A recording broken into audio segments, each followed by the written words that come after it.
우리 몸에서 일시적으로 부족해지면 사망까지 갈 수 있다는 것을 알려주는 상황들입니다. 여기서 저만의 킥 하나 나갑니다. 우유와 커피에 소량 넣어서 먹는 것을 추천합니다. 왜냐하면 안녕하세요. 약과 음식을 함께 처방하는 요리하는 한의사 유승선입니다. 오래전부터 화두가 되고 있는 성분이 있죠. 나트륨, 즉 소금입니다. 소금은 인간에게 매우 중요한 성분이지만 인류가 최초에 나타났을 때하고 비교해보면 지금 환경적으로 소금 섭취가 너무 쉬운 환경이다 보니까요, WHO에서 권장하는 양보다도 훨씬 더 많이 섭취하고 있는 것이 현실입니다. 그런데 이 소금에 대한 이야기가 왜 중요하냐면요, 어떤 사람은 짜게 먹어도 된다, 아니면 또 어떤 사람은 짜게 먹어도 되지 않는다라고 이렇게 다양한 의견이 있기 때문에 혼란이 있으실 수 있는데요. 그래서 오늘은 제가 아주 깔끔하게 정리를 한번 해보겠습니다. 구독, 좋아요, 알림 설정 부탁드리겠습니다. 우리나라가 나트륨 섭취 1위 국가라는 이야기 한 번씩 들어보셨을 텐데요. 혹시 해외여행 가셨던 분들 이런 경험 없으신가요? 외국에서 먹었던 음식들이 생각보다 너무 짰던 경험들 있잖아요. 예를 들어 일본이나 중국 같은 나라에 갔을 때 라멘이라든가 아니면 전통 중식 요리를 먹는데 생각보다 짜서 놀랐던 경험들이 아마 있으셨을 거예요. 현대사회에서 대부분의 국가에서 섭취하게 되는 나트륨의 함유량은 WHO의 권장량을 훨씬 상회합니다. 물론 된장이나 고추장 같은 한식의 재료가 되는 것들도 나트륨의 함유량이 상당히 높기 때문에 한식 위주의 식단이 나트륨량이 적다고 할 수는 없는데요.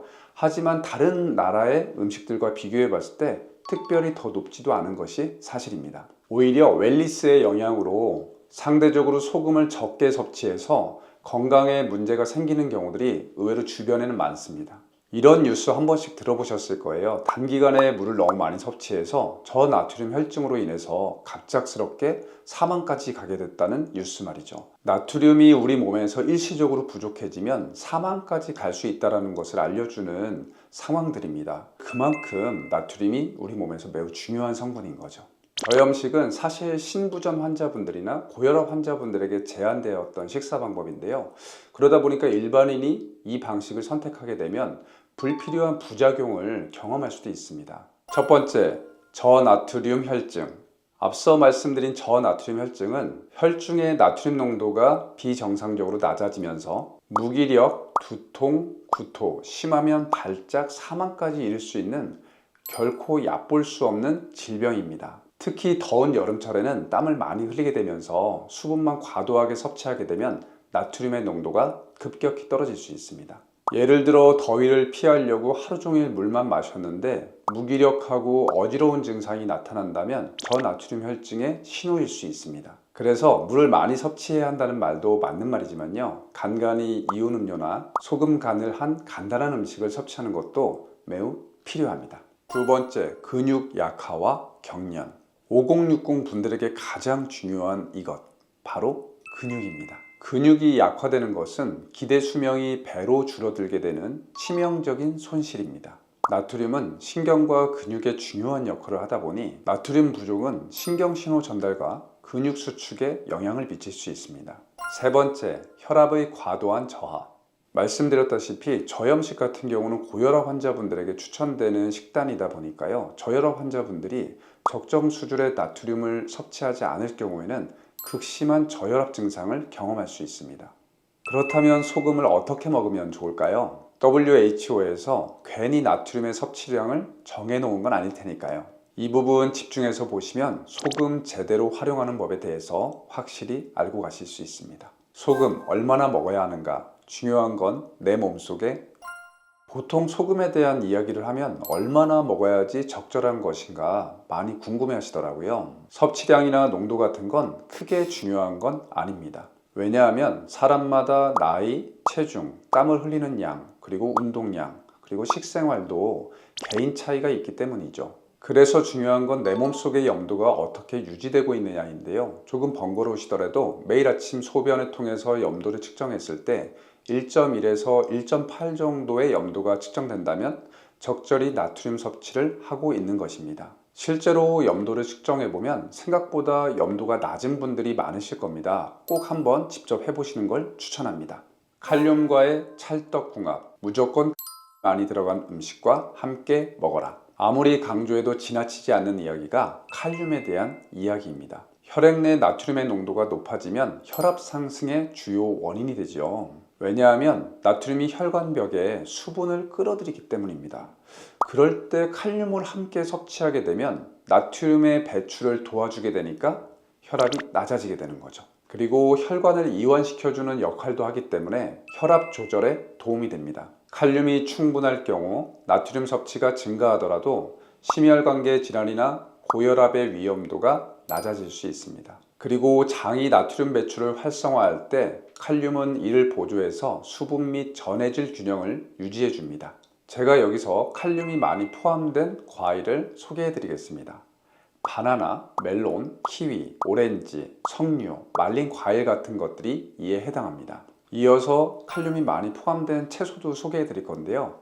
시금치, 고구마, 감자, 브로콜리, 토마토, 콩나물도 좋습니다. 소금은 반드시 섭취해야 하나? 아닙니다. 혹시 치약이 아닌 죽염으로 양치질을 해본 적이 있으신가요? 처음에는 조금 이상하게 느껴지실 수도 있는데요. 그 짭조름함이 좀 익숙해지게 되면 치약의 인위적인 상쾌함보다는 뭔가 자연적인 깔끔함을 경험하실 수 있습니다. 실제로 입냄새를 없애주는 데 도움이 되는 게 바로 소금입니다. 구강 안에 있는 유해한 균에 대적할 수 있는 효과적인 용병이 바로 소금이거든요. 그래서 아침에 일어나자마자 물 500ml에 소금 2티스푼 정도 넣어서 가글을 해주시는 것도 좋은 방법이고요.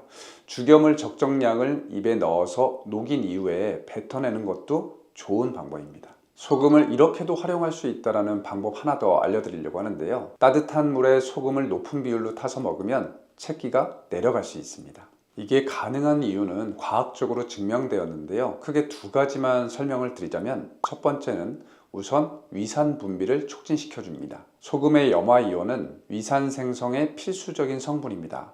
따라서 염화이온이 충분히 공급하게 되면 위산 생성이 활성화돼서 음식물을 분해하는 것을 도와줍니다. 두 번째는 소금이 전해질 균형을 맞춰주는데 매우 핵심적인 역할을 합니다. 전해질 균형이 맞으면 장내 점막과 소화효소가 정상적으로 일할 수 있도록 도와주고 음식물의 이동이 원활하게 됩니다. 체했을 때 위가 멈춰있는 듯한 느낌이 소금물을 먹고 나면 약간 꿀렁이는 느낌이 들면서 활동하기 시작하는 것이 바로 이런 이유입니다. 여기서 저만의 킥 하나 나갑니다. 소금을 먹어줘야 되는 건 알겠는데 소금의 짠맛이 좀 부담스러워서 어렵다고 하시는 분들이 있더라고요. 이럴 때는 우유와 커피에 소금을 소량 넣어서 먹는 것을 추천합니다. 우유에 소금을 살짝 넣어서 먹으면요, 맛이 더 고소해서 좋습니다.